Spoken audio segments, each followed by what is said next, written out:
What's up, guys? Welcome back, ladies and gentlemen.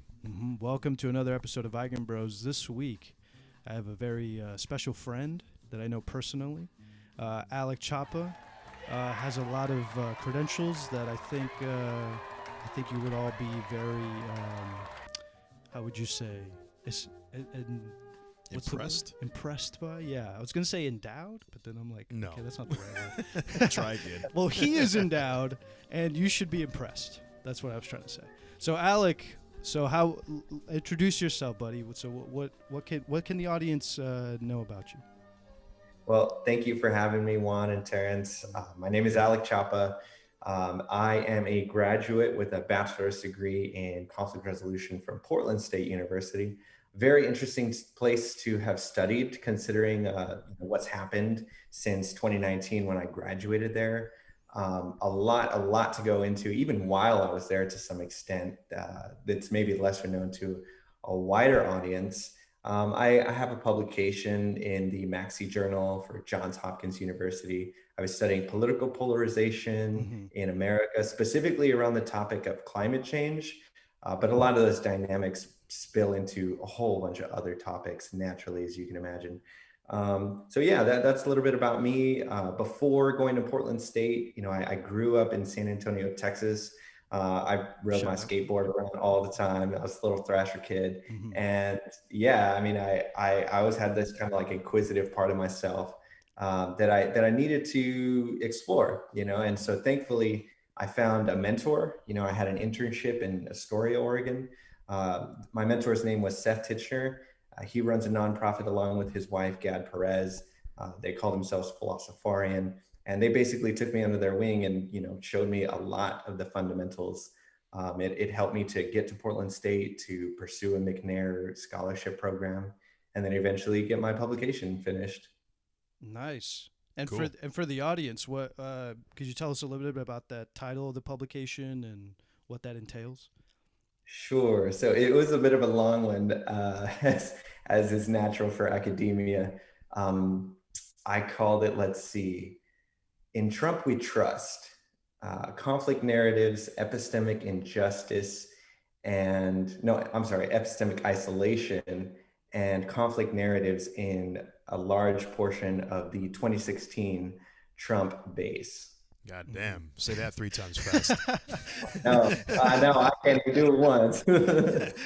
No, so the reason why for the listeners we have Alec on this week is because we had a discussion, me and Terence, for the Patreon listeners. They know very well, intimately, of our sort of rousings or rambles on our Patreon. Yeah. Shout out to our patrons, by the way. We greatly appreciate the support, guys. Yes, we kind of delved into conflict and then social justice and social justice narratives, and then sort of Terrence and I we constantly reflect on the analysis of these movements, and we try to see maybe if there's a way to strategize. Yeah, it was actually on my mind a little bit today. I was thinking some more like, what are some ways? Because it's like I get the sense really right now that the leftists and the rightists are extremely divided, right? And it seems that lefties are really they're so steeped in almost not communicating with the right. It's like, how do we bridge that gap to even begin a conversation? And of course, there's both sides have an extreme, right? But particularly, I believe on the left right now, there seems to be a lot of there seems to be almost there's no reaching out to have a conversation. So it's like I was trying to think, what are ways that maybe people who are on the center and on the right can actually start to form some kind of conversation with the left, because I think it's very important to actually have a conversation, or else we're all just going to be pushed further and further divided, and it just becomes, everybody's on their own mountaintop. Yeah. So, no, absolutely. yeah, and just to kind of concentrate this further, I guess, like the issue here is that we don't want conflict, or we want to avoid conflict, and I know that's something that you definitely studied. So I wouldn't say we wouldn't avoid conflict, but at least we have I'd say it's more importantly, can we bridge the gap somehow? Well, you want to, because you're always going to have conflict, right? Well, I would say violent conflict is what you want to minimize. Oh, I see. Okay. Yeah, okay. Yeah. Okay. So already interesting, threads you guys are picking up here. Mm-hmm. My first reaction was like you, Terence. I thought to myself, well, we don't want to necessarily avoid conflict. As a matter of fact, sometimes conflict is exactly what we need. So sometimes you do. For example, I always come back to very small, intimate relationship examples because they are so relatable. Practically everyone has been in them, right? Sometimes you need a person to get so mad that they say what they just need to say, and maybe it came out raw, maybe it came out all kinds of ways, right? But now that it's said, you have a truth that you can work with. Once you have that, you're past the facade of maybe it's just giving in to avoid the conflict. Well, fine, your way. Or I'm not going to say what I really think. I'm just going to, be passive aggressive or something like that, right?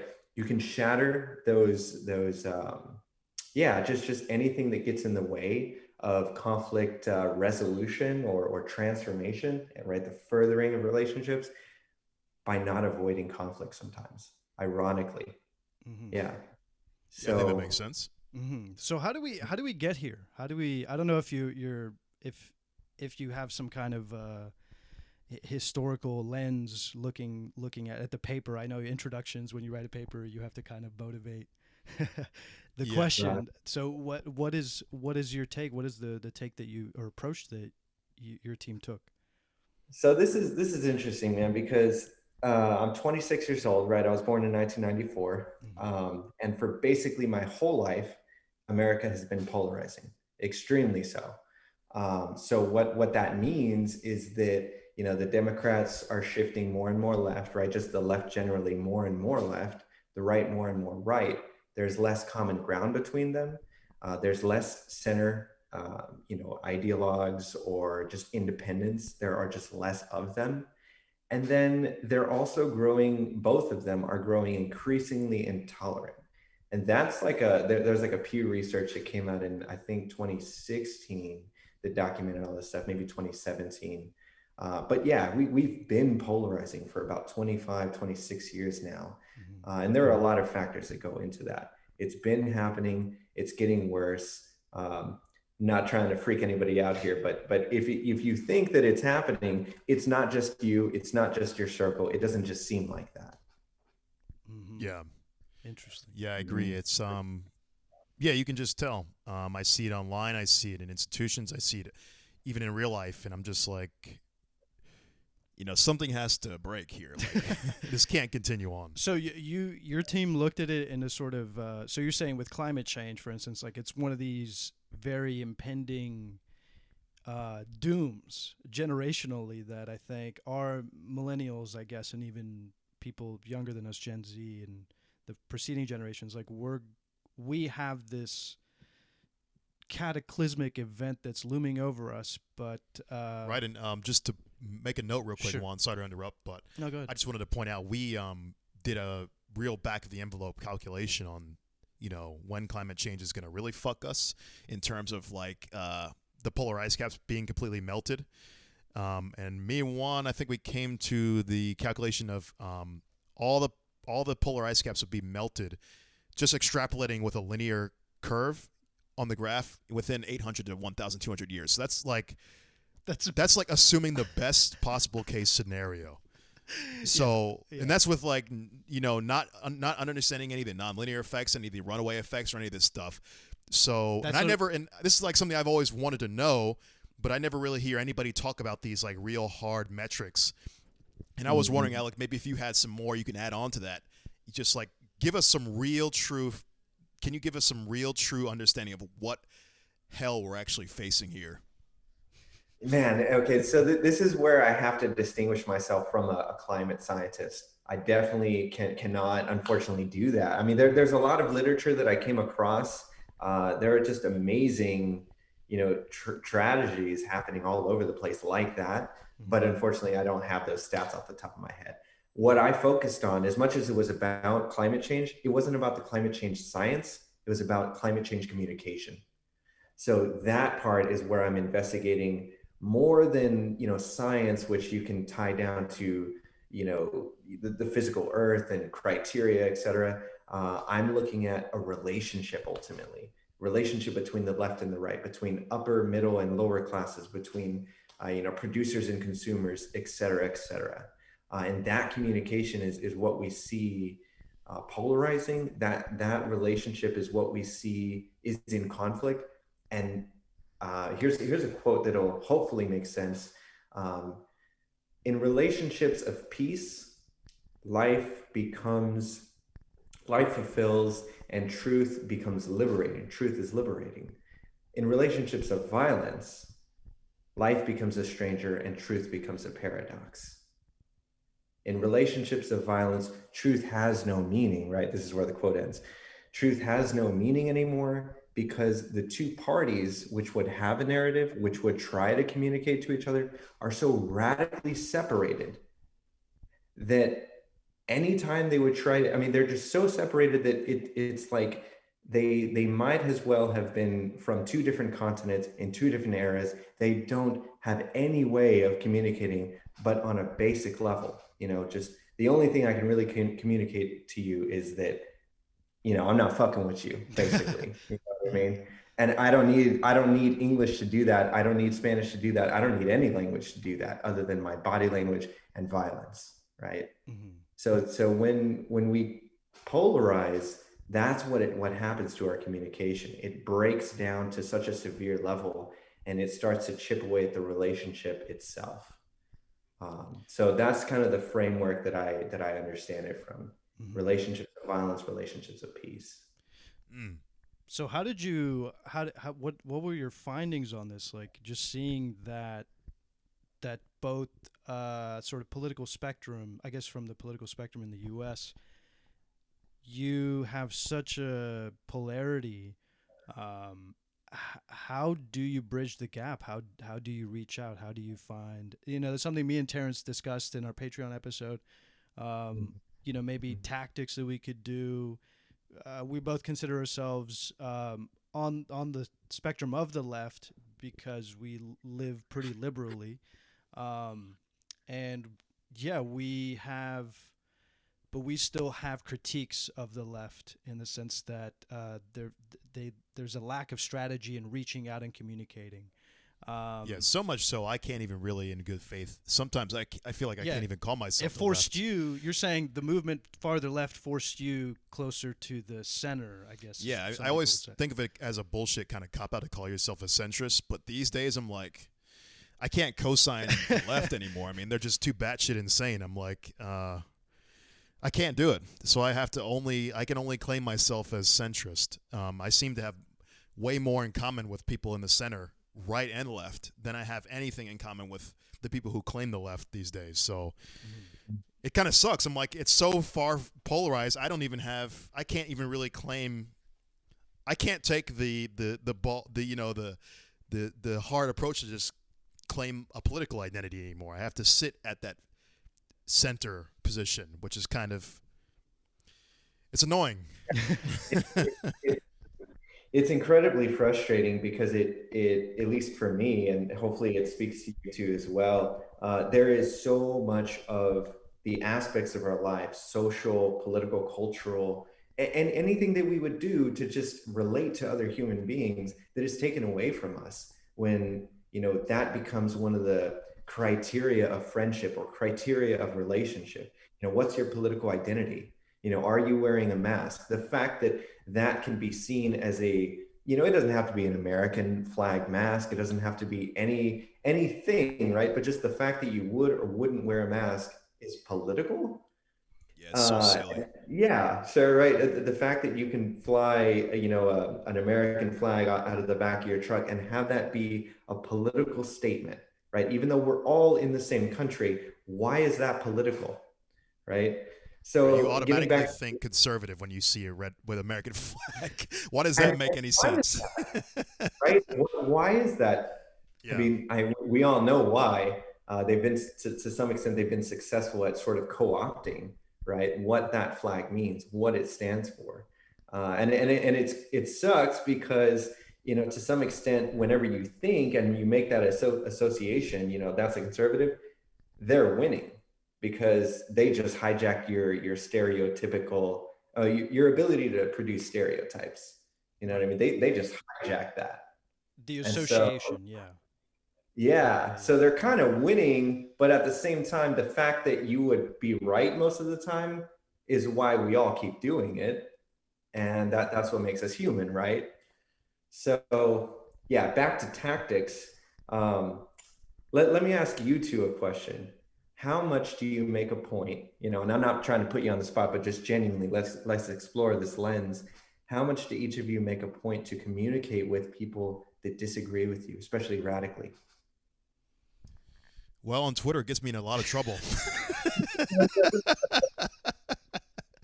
So I've been trying to tone it down. Tell them about it. Tell them about it. Come on. I'm sure the audience wants to know too. So, you know, yeah, we've done an episode on it. I called it Terence. I forget. Yeah, Twitter beef or something. Well, because Terence doesn't project. He talks about issues, minority issues, without wearing his identity or who he is. Right. So, yeah. So I could say a potentially controversial, let's say something about minorities, and people will and of course I'll do it from a profile picture. Our Twitter profile is the same as our Eigenbros profile, where it's just the blue EB. So people automatically will start assuming our name is Eigenbros. So it's funny because you literally see people conjuring up their own image of what their enemy is. They'll say, "Oh, this is." I don't even have to look at this account. This is to know this is two white guys. I don't even have to look at this account to know this is two ugly white males or something. So it's just interesting how I could say something semi-controversial about race and really something that would be innocuous in any intellectual centrist circles. But if I do it on the Twitter left side, I immediately get, you know, a shitstorm of tweets, retweets. You know, the typical fashion I've noticed in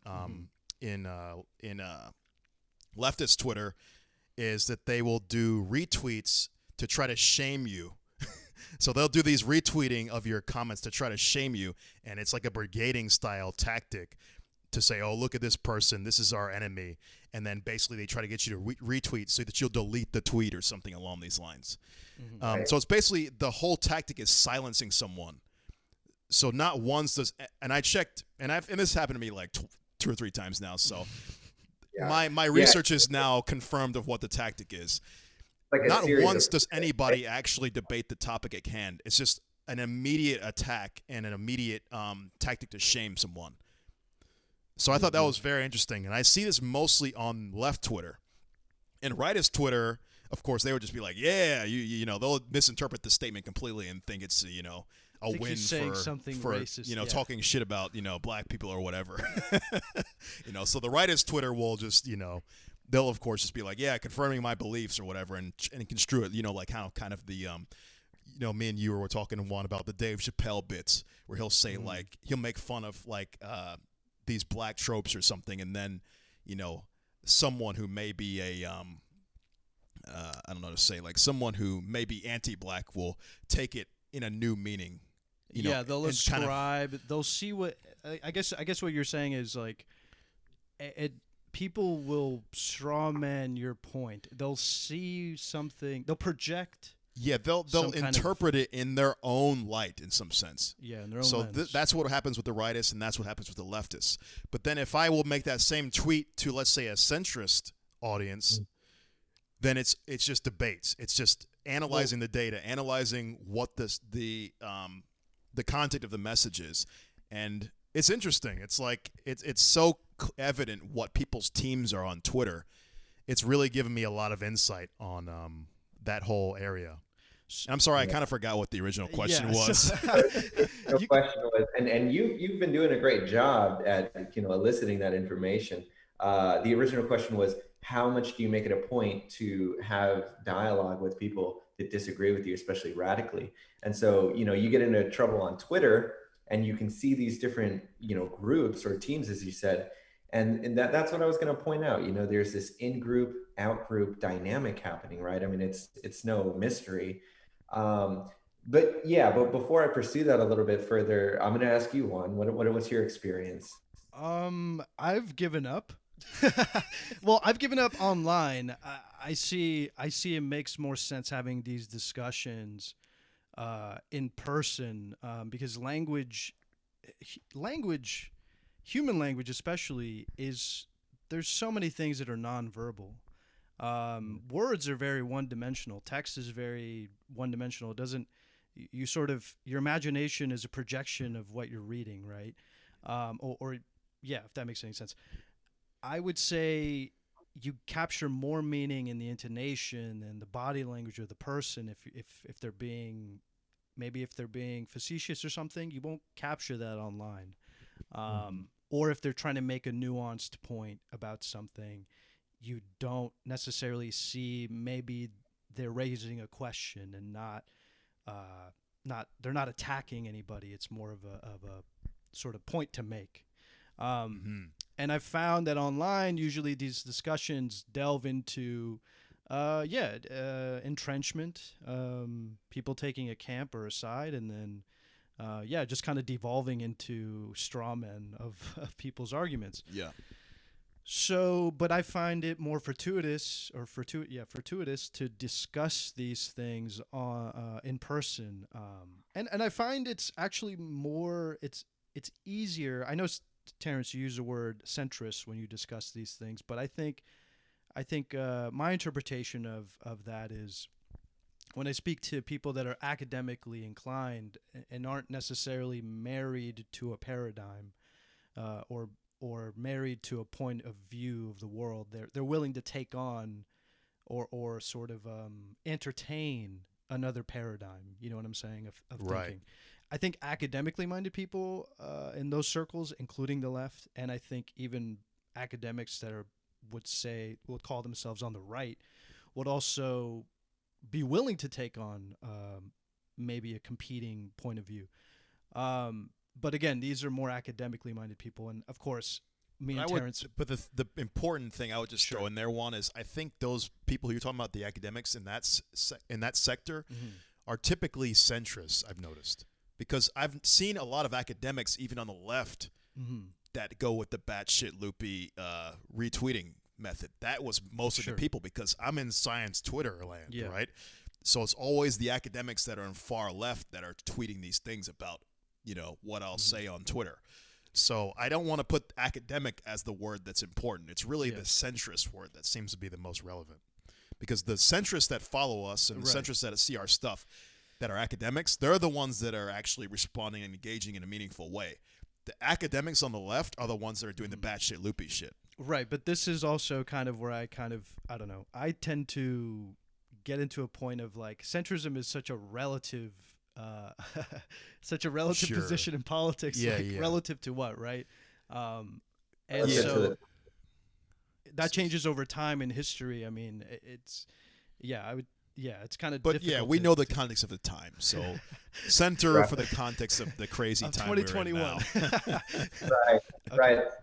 Such as we find ourselves. Well, it's interesting to me that, like, so coming back to you, Terence, you said, there's this in-group and out-group,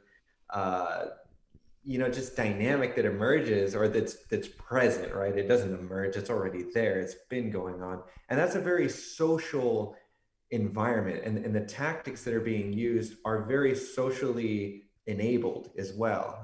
Just drowning somebody out, shaming them, trying to silence them.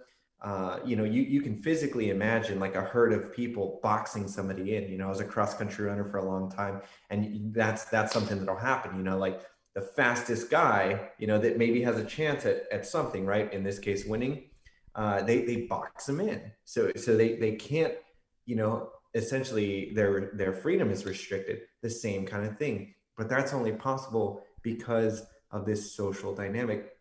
So the tactic, it seems to me, is not, it doesn't have the intention at the center to really pursue and at least inquire about the truth.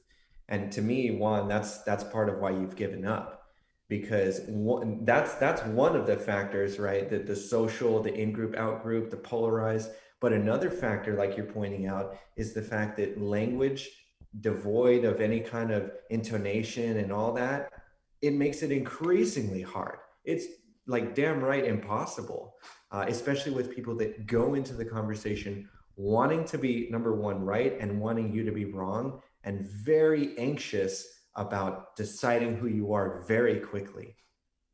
Mm-hmm. Yeah, that's why I thought it was an interesting note when Juan raised that about the whole race thing. When I'll respond to something without a picture of my smiling beautiful face, on the profile, but it's like that's the kind of shit that lefts want. I seen them saying things like, we need racial hashtags or racial what is it like? Because they do the pronoun stuff, so they tags. need racial tags. Yeah, like put your racial tags in your bio. I'm like, this is like such a clear indicator that you guys are completely bought into ideology. Like they want to just know who you are immediately, so they can know if you're in or out. And I think that is such a poisonous mindset to have, and it's just not the way to go.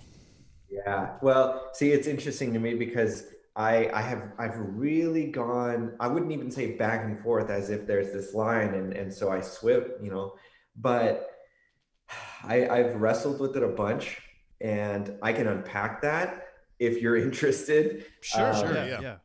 Yeah. Okay. So, I mean, it comes back to, what are we talking about? Are we talking about science, which has objectives, criteria, all these things that exist without our observation, without our preference? In fact, they oftentimes exist in spite of our preferences. We can be proven wrong by, walking into a wall we believe that we can walk through, right? And relationships, I'm gonna say something here. Relationships have a way of creating their own reality. They have a way of creating their own reality, because so much of what a relationship is created, well, I guess it's emergent, right? Because if I walk up to you, our environment has created a context. Well, I'm not supposed to like you, or I'm supposed to expect these things based on TV and propaganda and whatever. But if you walk into another scenario and you're intent on creating a new relationship, you can do that. You can defy every expectation. You can create norms that are otherwise not just okay, but that have no stigma, right? If you're actually able to do that. And so the context of a relationship, like I said, has its own way of creating its own reality. And so when it comes back to this whole like in group, out group, how do you label yourself? Well, how do we, pass the talking stick, right? Well, Juan's had this many minutes, and Terence, you've had this many minutes, and I've had this many minutes. And sure, that might be an objective criteria, but that objective criteria only matters if we allow it to matter, right? Within the context of our relationship. Mm-hmm. Not all relationships are going to, try for equality. Like we should all have 30%, you know what I mean? Right. Some people are quiet, some people are loud. And the fact that would work for those two Why'd people. Why'd you use that hand for the loud side? Yeah, right. Well, the fact that would work for them is indicative of a broader reality. And I think you get what I'm saying here. If you tease that line out, it plays into everything. It plays into, because the radical left are really, from what I understand, they're looking at history as the predominant force coming into any kind of interaction. The fact that, this country was founded by, affluent, rich, white, mostly, heterosexual men that own slaves, et cetera, they bring all of that to the table. Is it good? Is it bad? Well, they would argue that it has to be acknowledged. Otherwise, we're going to continue to replicate the same harmful dynamics. But it's also bad because we can't seem to rip ourselves out of it. We're sort of just hanging within the same narrative of, well, this is what you did yesterday, and I was mad about it yesterday because I was mad about it the day before, and so it just keeps repeating itself. Hmm. You see? Right. The histories, bringing the histories of like maybe of conflict, and bringing sort of like these conflict narratives into today to kind of as a sort of paradigm to view the interaction that you're having. Like for instance, with Terence and people online, you know, I've often seen it delve into also a psychoanalysis sometimes, where they will say, well, because you disagree with me, you've internalized. Oh, this is rich. Which is like a little bit. Look, for me, What's the new one? The something racial whiteness or something. I don't know, but You've heard it though, right? sure. But to a larger, I wish I remembered. I just want to say to a larger point, these this psychoanalysis or whatever, it seems more, again, less about listening and more or validating me. Maybe like I think we all take all of our ideologies are shaped, I believe, by our own experiences and our own history.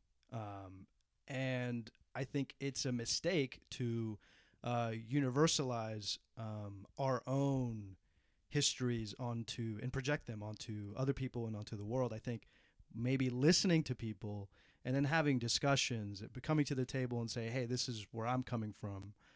And instead of resorting to sort of attack defense kind of a tactic, I think is what Right. what we Like for me, it's not a battle. right. That's like they're just making it a battle. It's like, why is it got to be a battle? I'm just interested in some discussion and dialogue. I only care about accuracy and truth and understanding. That's all I care about. Yeah. And it seems like a lot of times when people are getting to these debates, it's like we have a different mindset. They're thinking it's war. We got to protect our team. We got to protect this house. So they're always trying to come at me from a what do you call it? From an offense. adversarial Yeah, angle. yeah. It's like I didn't bring any guns to this fight. I wasn't prepared for fighting. I don't care to fight. Right. Well, and see, so many people, like we've already mentioned here, are just come to the table ready to fight, and that's obviously that's a big part of the problem. I think you're right though. It is a mistake to generalize and impose and project your own ideologies, your own narratives, your own histories, what you would deem to be relevant in history, to be historical, onto other people, right? They don't live in the same narrative necessarily.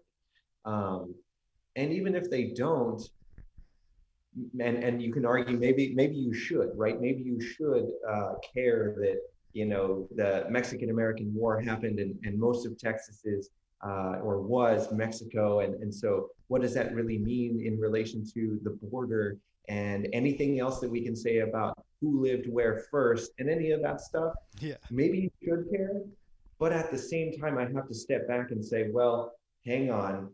Maybe, to take it in a psychoanalysis level, but not in a hopefully bad way. Maybe that's what a person needs, and I underscore the word need, on a psychological level to maintain some level of safety in their life, right? Maybe it would be traumatic to really live in a narrative of, I'm the little guy.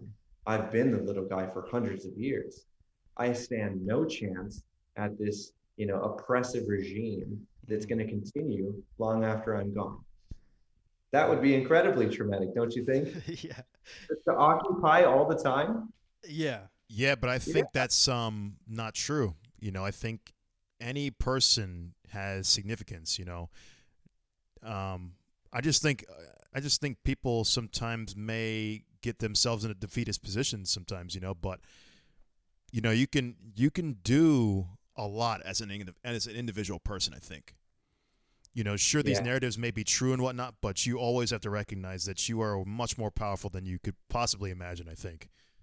Absolutely. And see, this is where I don't disagree with you at all. As a matter of fact, I largely agree with you because What's true and what feels real are often very different things, funny enough, right? This is where, coming back to your point, Juan, listening can be, through listening, right? We can form a channel regardless of any kind of ecosystem. It's like a Helmholtz cage, right? You guys totally get this as physicists. I know a engineer, and so I like have a pathway into that world, right? But a Helmholtz cage can sort of cancel out, correct me if I'm wrong here, the Earth's magnetic field, right? Okay, I'm not familiar with it, but it sounds like a Faraday cage, yeah. but just for magnetic fields. Okay. Okay. Right. Okay. So yeah, Faraday cage, Helmholtz cage, same basic principle, right? And what you can do is form something that can be controlled, even in spite of its outward circumstances, right? And so when you listen, I mean, deep listening, don't listen to respond. Don't listen because of anything, right? Listen because a human being has value. And for whatever crazy reason, you just feel compelled to listen. Listen because it's a good thing and we don't do it enough. Just listen, right? We form a pathway like the Helmholtz cage where we can tune into somebody's intention, into their world, how they make meaning. And from there, we can nourish the creative freedoms like you're pointing at, Terence. We can nourish that because unless we do that, everything else is going to every individual is going to get swallowed up in the herd, and there is no difference between the ocean and a drop of water, right? Mm-hmm. And so no individual has a chance of making a difference unless we listen to each other and give each other that space for the freedom to actually have power. Yeah. Mm-hmm. Right. Yeah. So I kind of want to go back, maybe circle back to your paper here for a second. Like in light of all this, like what did, I guess for the audience, if they have any, I presume that some of them have questions about this.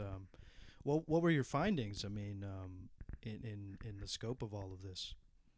So I found that there was a radical disconnect, obviously, between the way that information is disseminated.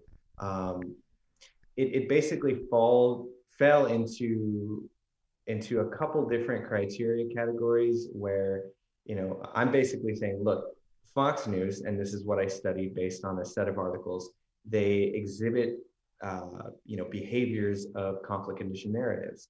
A conflict condition narrative perpetuates conflict, and it shows signs of, just of conflict internal, right? Internally, just internal conflict, because opposing information is marginalized.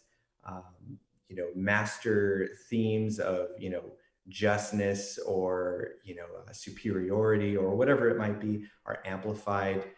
Contradictions are omitted. There's a number of things that really just say, look, you are not trying to be cooperative at all. You're pretty intent on dominating, and your narrative is an expression of that. In fact, it's a tool used to continue dominating, because the most important thing is not the truth, it's to win. And so information just becomes a part of that as well. And then in the end, I kind of reflect on the broader structures that make that possible.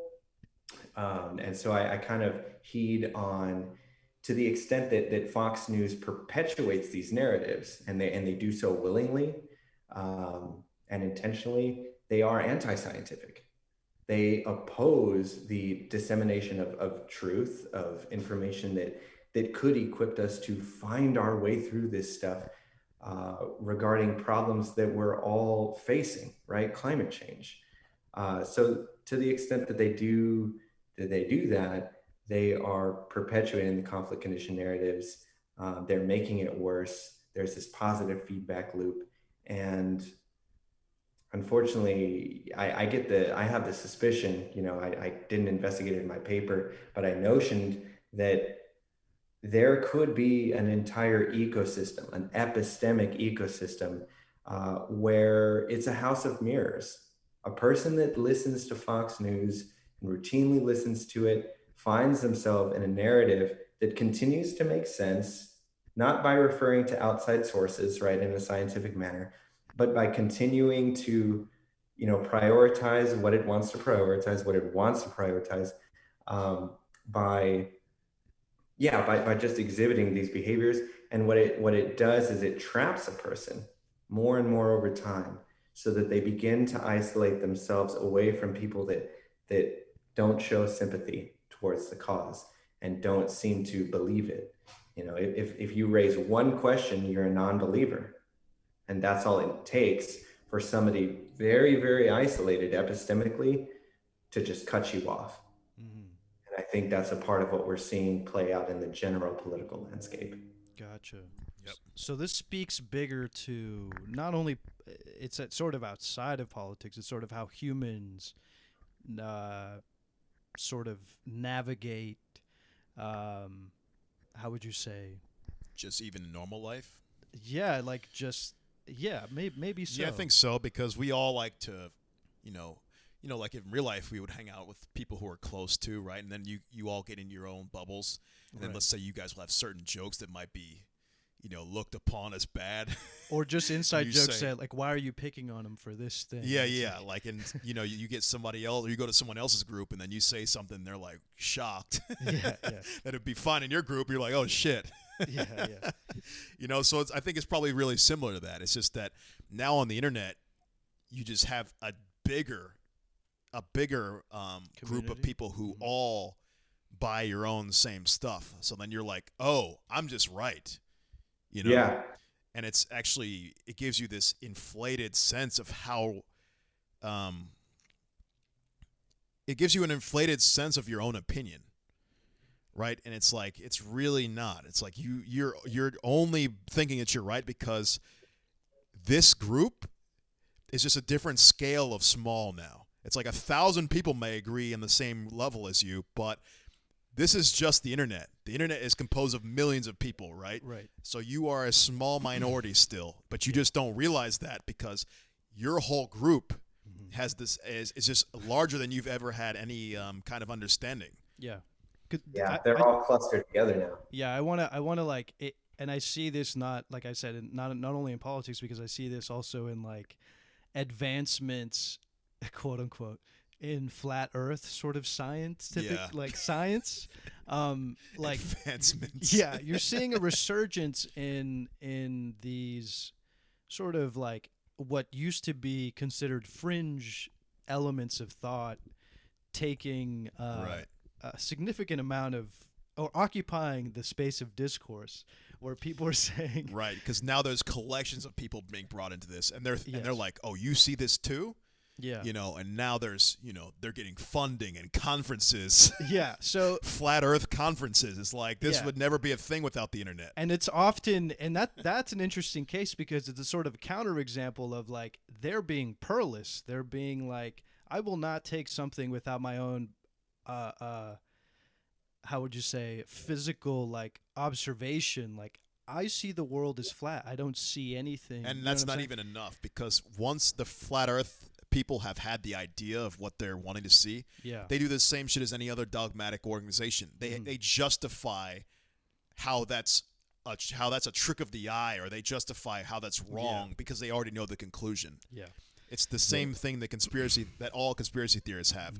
They formulate the conclusion first, and then they work backwards to make all the models fit the conclusion. So the model will never break. Right. So all of these are very non-scientific, like you're saying, Alec. Like, it's very interesting. Were there any propositions on how maybe we can educate people having better discourse? How we break out of this? Yeah. This is why I asked the two of you, what do you do to maintain dialogue when you radically disagree with people? That is exactly it. That is my number one tool. Maintain dialogue, and just generally relationships. Because sometimes you can have a, kind of a sour period where you're not talking, but you have chosen not to cut this person off. You've chosen to maintain your relationship. Do that. Maintain relationships with people, regardless of how differently they think, how differently they, see the world and what they believe it to be, their news sources, et cetera, et cetera. Like, the more, the better. So, Alec, can I jump in real quick? I mean, to me, this has always been something that's fairly easy in real life. Like, I can disagree with somebody and be friends with them, good friends with somebody. Yeah, you and me disagree on some things, but we're still good friends. Yeah, but we don't disagree on too much. So it doesn't really count. I'm talking like, someone who's really different. But this is easy to do in real life. Mm-hmm. I'm trying to figure out, how do we do this in 2021, age of the internet? Everyone in this world is connected now. How do I do this today? That's my question. I love that. It's not easy. As a matter of fact, when things were really heating up for the election, I challenged myself in the month of, I believe it was September, October. No, it was October, because I said I predict it to be the worst that it's going to get right before the election. And so I made 2 posts on Facebook. I'm friends with about 500 or 600 people. So I was thinking, we'll see what happens, right? That's a fair amount of people. I said on one post, Biden supporters, why do you like Biden? I'm not talking to Trump supporters, right? If you are a Trump supporter, do not comment on this. So I explicitly made a space for these people. And then I put the opposite, right? Trump supporters, why do you support Trump? And I made a space, don't talk to me if you're, Biden right now. And I tried as best as I could in a way to separate the children, so to speak, not to be condescending. Sure. But obviously it mirrors some of those parental dynamics, right? And what I found was, okay, first of all, it was effective. People commented. One of them, I had like 70 comments. To me, that's a lot. People were really disclosing sensitive information. They were like, oh, I totally believe in Q. And I'm not talking like this person was spewing. They were kind of like afraid to tell anybody this. They were like, I don't know who to trust. I don't know who to trust. No one will listen to me. I can't seem to, like the 2 of you are talking about, I can't seem to think a thought outside of the in-group's herd mentality. And I don't know who to turn to. And so it was like a castaway situation where this was like a floating, pallet or something that they could just latch onto. And seriously, they threw themselves onto it. They disclosed all these things purely because I was a human being that was willing to listen without criticizing. I just inquired question after question after question, trying to understand. So then how do you follow up? Because, let's be real. When we're talking with someone who we disagree with, ultimately we're all trying to, maybe not persuade. I was going to say we're trying to persuade them, but not always. I guess we're just trying to find a common ground is maybe a better way to say it. Mm-hmm. So if someone who's that off the deep end, let's say, maybe not even that off the deep end on QAnon, but let's say just someone who may be a far-right conservative or a far-left liberal, how do we start to actually bridge the gap to understanding? Mm-hmm. I definitely think that in my experience and in the experiences of people I've come across in these issues, it is very helpful to just disclose your intentions. If you think to yourself, well, like I would turn to my partner, Sophia, and I would tell her, well, see, I don't want to make this person mad. Does this sound too antagonizing, by saying da da da da da da. And what I found is that if you say that first part, in addition to what you're saying, it's incredibly helpful. Hey, I'd really like to understand, but I don't want to antagonize you. Dude, they freaking open up, I swear. This is coming back to the thing where I'm thinking this might be a good try, at least. So I want to just I don't know if you're familiar with this term, but there's a term in the in the centrist, intellectual circles, they call it steel manning. Mm-hmm. So yeah, so you're familiar with the term? Yeah, I listen. Yeah. So it's basically, for the audience who may not be familiar, it's when you straw man someone's argument, you're basically propping up a weaker form of their argument and then attacking that form. So it's a dishonest form of debate. It's a logical fallacy. And steel manning is a term that was coined for people who were actually trying to argue the best version of your opponent's argument. So let's say your opponent has a weaker form of an argument. The person who you're debating with, you want to formulate the strongest version of their argument and then attack that.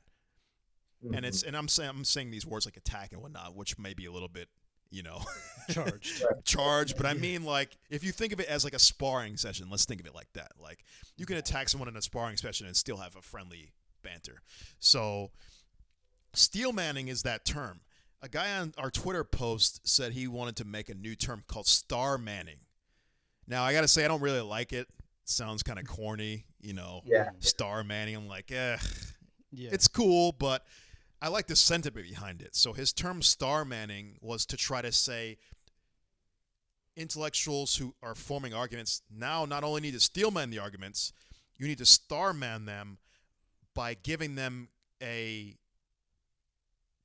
you need to wash them with a kind of emotional approach that's going to appeal to someone's emotions in a lighter way. So you don't want to antagonize someone with an argument, and also you may have a really logical argument, a logically formulated argument, but you need to make that actually a nicer sounding argument, because sometimes even purely logical arguments can get misconstrued as it can sound adversarial. A perfect example of this is Neil deGrasse Tyson always getting in trouble on Twitter, where he's saying, I know exactly what you're talking about. Yeah, where he just says something like, for instance, you're more likely to get struck by lightning than, say, get shot in a public shooting event, right? This was his fiasco of the gun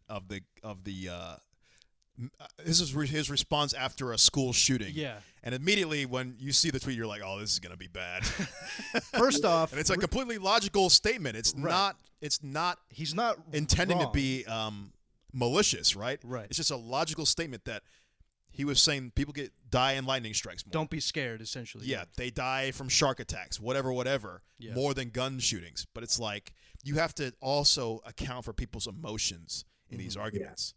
And I think this is what you're getting at, Alec, is we need to kind of star man. I don't know if somebody could come up with a better name. Please drop it in the comments. Yeah. we need to start star manning arguments, though. At the end of the day is the big takeaway. Yeah. I definitely think so, that it helps because here's the thing. When conflicts emerge, they emerge because a person becomes suspicious of your motives. They emerge because they become suspicious of your motives. So if I don't know your motive, if you haven't said it, then I can imagine what it is. I can imagine it's deceptive or malicious, etc. I can fill that void. Now, technically, I can still do that, even if you say your emotions or your intentions, I can distrust them. But it at least helps to reassure somebody like, I have nothing against you. I'm just trying to understand, something like that. So I would agree, yes, your intentions help. The other thing, though, is that I mean, steel manning is great because you're approaching somebody's, you're trying to understand, and it's not a bad thing to set somebody up and saying, well, is this what you mean, or is this what you mean? But I think there's a way that sometimes something can fall in between the cracks, and so I really, really encourage people to use questions as well. As a gateway of like at least saying A, B, or other, you know what I mean? At least having that space is really important. And then the last thing is that star manning is really good too, because logical, interactions, unless you're a computer, exist within the safety of emotional stability nonetheless. Like you're not coordinating to, I'm not in your crosshairs, so to speak. So that emotional stability is necessary, at least on a basic level. I mean, sometimes it's so just out of sight, out of mind, like auto body function, that we don't even think about it, and so we forget. But it is necessary. Yeah. So, Alec, we're approaching that time. Just want to say thank you so much for coming on again. Is there anything that you want to leave comments on, like maybe any last-minute thoughts? Terence, maybe you have something to say? Or? I'm thinking the big takeaway for me from this podcast is got to learn to be nicer. I don't know if I was being mean per se, but I do notice that maybe I don't think about the emotional context as much. So, yeah, I think maybe for all you fucking, for all you goddamn logicians out there, you're gonna have to probably start star manning your stuff. Okay. Yeah. I hope this term doesn't get coined because I still don't like it. But if it does, then screw it. You've now thrown it into the zeitgeist, Terrence. Well, it's shout out to the guy who commented on Twitter. I don't know your name. I'm sorry, buddy, but starman your stuff. We're gonna have to really start to think emotionally about how we're approaching the arguments and really make it clear, as Alex said, the intentions. Really, I think is the key takeaway. Make clear your intentions first, and that could just be as simple as saying, "Hey, I'm not against you. I'm not, an enemy trying to attack your arguments. I'm just trying to figure out what this is myself. So let's have a conversation about this." Something along those lines. Would you think that's a good takeaway, Alec? Absolutely. Absolutely. Yeah, no, I take the same thing away too, because it's troubling for me. I have to remind myself, like, wait a second here, cool it. And then especially, what was I gonna say here? Yeah, I mean, just be nicer. It helps. And the other thing is that I have to remind myself, just because I'm being nicer doesn't mean I'm being inauthentic to my point of view. It doesn't mean I'm sugarcoating something. It could just be, well, would I rather walk through the wall or the doorway? Let me at least let that play into how I go about this. Yeah. Mm-hmm. Right. Cool. So Did Alec, did we want to let him plug his projects or anything, or yeah, any cool things man. coming up? Did you want to plug anything? Any sort of side hustles or anything, or what you're working on? Or anything? Yeah, I mean, I didn't know that this was, there was a moment for that, but yeah, I'm a conflict consultant. I do some business consulting as well, but obviously my expertise is in conflict, whether it's personal or professional, for an array of services. So yeah, I mean, right now, obviously we're in a whole host of turmoil and all kinds of stuff. So I really am trying to help people, service first. I'm not trying to let price be an inhibitor. So I'll work with you on payment. I'll work with you on price. As a matter of fact, some people I've even done pro bono. So I'm trying to help. Let me help you. That's what I do. So where can they reach out to you? So my email, achapaconsulting@gmail.com. You can look me up on Google, Mosaic Conflict and Business Consulting. Cool. Beautiful. All right, Alec, thank you so much once again. And folks, Thank you. comment, subscribe, share. If you please share, actually. Mm-hmm. This might be a good episode to just... Sharing is caring, folks. This is your first lesson. So, yeah, but thanks so much, folks, and we'll see you later. Ta-ta. Hey.